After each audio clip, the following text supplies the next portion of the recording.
Hello guys, என் பேர் Loki. Welcome back. இன்றைக்கி நம்ம பார்க்க போகிறது the advanced player of the tutorial டவரோட எபிசோடு 3 தான் நம்ம இன்றைக்கி பார்க்க போகிறோம். எபிசோடு 2 மிஸ் பண்ணவங்க லிங்க் டிஸ்கிரிப்ஷனில் இருக்குது, செக் பண்ணிக்கோங்க. நம்ம வீடியோஸ் பிடிச்சிருந்தா அந்த லைக் பட்டனை தட்டிட்டு நம்ம சேனலை சப்ஸ்கிரைப் பண்ணி சப்போர்ட் பண்ணுங்கள். உங்கள் ஃப்ரெண்ட்ஸுக்கும் மறக்காமல் இந்த வீடியோவை ஷேர் பண்ணுங்கள். சரி வாங்க, டைம் வேஸ்ட் பண்ணாமல் ஸ்டோரிக்குள்ளே போகலாம்.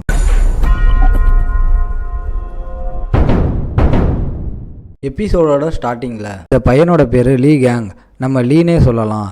நம்ம லீ அந்த டுட்டோரியல் டவரில் இருக்கும்போது அங்கே மனசுலேயே யோசிக்கிறான், என்கிட்ட அதிகமாக டேலண்ட் இருக்குது, அதே டைமில் எபிலிட்டியும் இருக்குது, இப்போ லக்கும் என் பக்கம்தான். அங்கே எல்லாருமே பயந்து வரும்போது நான் ஒன்றும் அப்படி பயப்படல. இந்த மான்ஸ்டரை ஒரே போடாக முடிச்சு விட்டுட்டான். இப்போ எல்லாரோட கண்ணும் என் மேலே தான் இருக்குது. அதுக்குள்ளே அட்டென்ஷனை இழுத்துட்டேன். வெளியில் வந்த உடனே என்னை பயங்கரமாக எல்லாருமே பாராட்ட போகிறாங்க. ஏன்னா ஆல்ரெடி அந்த பாதையில் தான் நான் போய்கிட்டு இருக்கேனே. நான் அப்படின்னு தான் யோசித்தேன். ஆனால் இந்த விஷயம் நடக்காத வரைக்கும் திடீர்னுட்டு ஒரு மான்ஸ்டர் அப்படியே அழிஞ்சு போயிடுது. அங்கே டவரில் இருக்க ஒரு மான்ஸ்டரும் அதே மாதிரி தான் அழியுது. டவரில் எங்கே பார்த்தாலும் ஒரே வெடிப்பாக இருக்குது. என்ன விஷயம் அப்படின்னு பார்த்தா நம்ம ஹீரோ தான். நான் வீட்டுக்கு போகணும் இப்படின்னு பயங்கரமாக கத்திக்கிட்டு எல்லாத்தையுமே அழிச்சிக்கிட்டு வருவான். அங்கே பின்னாடி தான் நம்ம லியோ இருக்கான். இவனை மீட் பண்ணாத வரைக்கும் எல்லாமே நல்லா போச்சு. ஆனால் எனக்கு இப்போ ஒரு டவுட் இருக்குது, இவன் என்ன உண்மையிலேயே ஒரு ஹியூமன் தானா? சீன் அப்படியே ப்ரெசண்ட்டுக்கு வந்து திரும்பவும் நம்ம லீ ரொம்பவும் ஆச்சரியமாக இருக்கான். ஏன்னா நம்ம ஆள் பண்ண வேலையால் அந்த இடத்துல ஒரு மிகப்பெரிய ஓட்டையே கிரியேட் ஆகிடுச்சு. அங்கே யாருக்குமே எதுவுமே புரியலை. அதை பார்த்து தான் எல்லாருமே யோசிக்கிறாங்களே, அந்த எக்ஸ்ப்ளனேஷனுக்கு பின்னாடி யார் இருக்கான்னு பார்த்தா நம்ம ஹீரோ கிம் தான். அதனால் நம்ம லீக்கு பயங்கர கடுப்பாகுது. ஏன்னா அவன் தான் ஸ்பாட்லைட்டை பிடிக்கணும் அப்படின்னு பார்த்தான். ஆனால் இப்போ என்னன்னா எங்கே பார்த்தாலும் இவன் தான் கிம்முன்னு. இப்படி இவனுக்கு வயிறு எரியுது. இன்னொரு பக்கம் நம்ம ஆள் எதுவுமே தெரியாமல் நிம்மதியாக தூங்கிட்டு இருக்கான். இந்த டைம்லையும் அங்கே ரூமராக பரவி இருக்கும், இதை பண்ணது அட்வான்ஸ் பிளேயராக இருக்கிற நம்ம ஹீரோ தானே. அதனால் அதை பற்றி தான் அவங்க பேசுகிறாங்க. ஆமாம், அவன் எப்படி அதை பண்ணியிருப்பான். அங்கே லீக் இதனால் இன்னமும் தான் கடுப்பாகுது.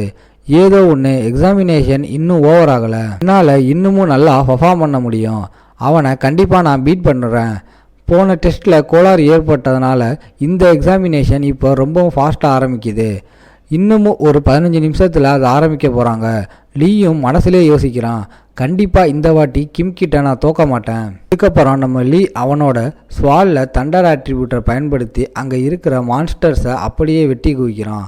இதை பார்க்குற ஒருத்தவங்களும் அங்கே ரொம்ப ஆச்சரியமாகறாங்க. என்னதான் அதுங்க வெறும் சிமுலேஷனாக இருந்தாலும் இந்த அளவுக்கு பயங்கரமாக அவன் பண்ணுறான். அது போக இப்போ தான் அவன் டவரை விட்டு வெளியில் வந்தான். அப்படி இருக்கும்போது ஸ்டார்டிங்லேயே அவனால் மேஜிக் எபிலிட்டிஸை பயன்படுத்த முடியுதா? இந்த பையன் இவன் ஒரு ஜீனியஸ். அவனுக்கு தெரிஞ்ச எல்லா வித்தையும் வச்சு அங்கே பயங்கரமாக இறக்கி மொத்தமாக முடிச்சு விட்டுறான். அங்கே டைமரும் முடிய நம்ம லீ டோட்டலாக 78 காப்ளின்ஸை கொண்டு இருக்கான். இது வரைக்கும் யாருமே இந்த அளவுக்கு அதிகமாக கொன்னதில்லை. இதுதான் ஹையஸ்ட் ரெக்கார்டு. அங்கே ஆளுக்கு பெருமையாக இருக்குது. அங்கே மற்றவங்களும் யோசிக்கிறாங்க, இவனோட எபிலிட்டி, இவனோட ஸ்கில்ஸ் எல்லாமே அருமையாக இருக்குது. இவன் கண்டிப்பாக ஒரு டஃப்பான கேண்டிடேட்டாக வருவான். அங்கே இருக்கிற சில பேர் வேறு மாதிரி யோசிக்கிறாங்க. அந்த அட்வான்ஸ் பிளேயர் கிம், அவன் மட்டும் அந்த மாதிரி விஷயங்களை அங்கே பண்ணாமல் இருந்திருந்தா அந்த இடத்துல இவன் தான் ஃபஸ்ட்டு வந்திருப்பான். இப்படின்னு தான் எல்லாருமே பேசுகிறாங்க. நெக்ஸ்ட்டாக நம்ம ஹீரோவோட டர்ன் தான். அங்கே இப்போவும் நம்ம ஆளுக்கு தூக்கமாக வருது. ஏன்னா நம்ம ஆள் சரியாக தூங்கவே இல்லை.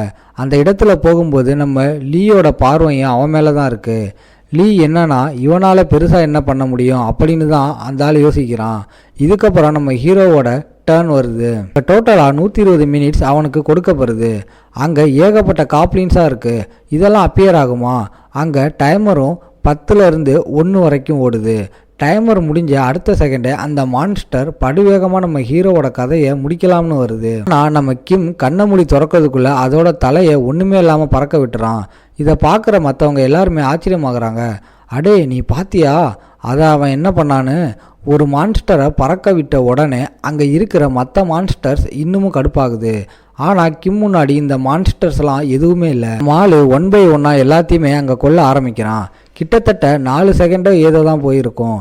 அதுக்குள்ளே நம்ம ஆள் எல்லாத்தையுமே அங்கே கொண்டுட்டான். அங்கே நம்ம ஹீரோவோட வேகம் படுவேகமாக இருக்குமா? நம்ம ஹீரோ கண்ணுக்கே தெரியலை.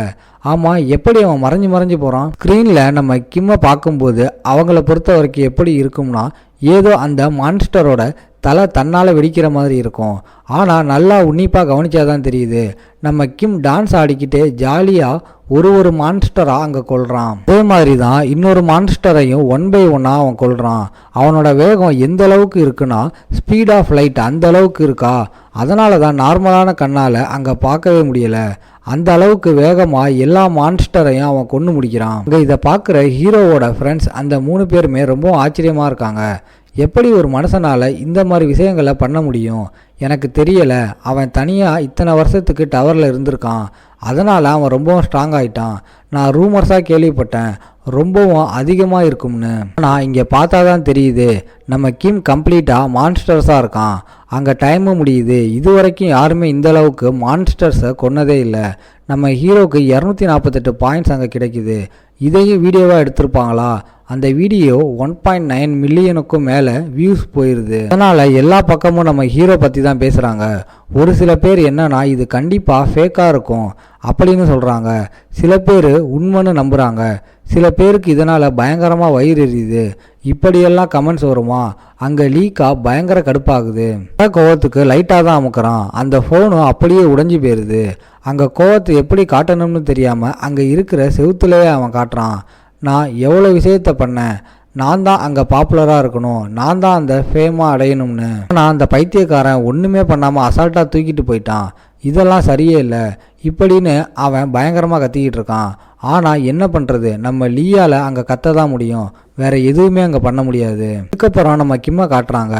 கிம் முன்னாடி ஒரு பொண்ணு ஏதோ ஒரு விஷயத்தை கொடுக்குறா. அதில் எந்தெந்த பார்ட்டி நம்ம ஹீரோவை ரெக்ரூட் பண்ணோம் அப்படின்னு போட்டிருக்கு.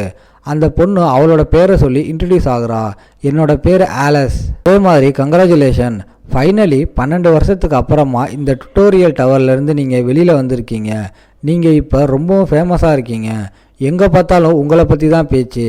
அதே மாதிரி 12 வருஷமாக நீங்கள் உள்ளே இருந்ததால் உங்களுக்கு அவ்வளோக்கு இந்த உலகத்தை பற்றி இப்போ தெரியாது.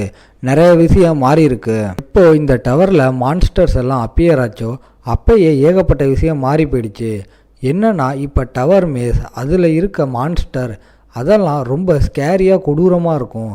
அதனாலேயே இந்த மாதிரி மான்ஸ்டர்ஸை எதிர்கொள்ளணும்னு சொல்லி ஹண்டர்ஸை அப்பாயிண்ட் பண்ணாங்க. ஹண்டர்ஸுக்கு இதனாலேயே அதிகமாக ரிவார்டு கிடைக்கும். அது போக நான் ஒரு பேப்பர் கொடுத்தேன்ல, அதில் ஏகப்பட்ட கில்டு உங்கள் மேலே இன்ட்ரெஸ்டாக இருப்பாங்க. அங்கே ரிவார்டையும் பணத்தையும் பற்றி அவள் பேசுகிறா. ஆனால் நம்ம ஆள் எதையுமே கண்டுக்கலை. கிம் அங்கே மனசுலேயே யோசிக்கிறான், எனக்கு ரொம்பவும் பசியாக இருக்குது, அப்புறமா என்ன சாப்பிட்றது? நம்ம ஹீரோ இப்படி யோசிப்பானா?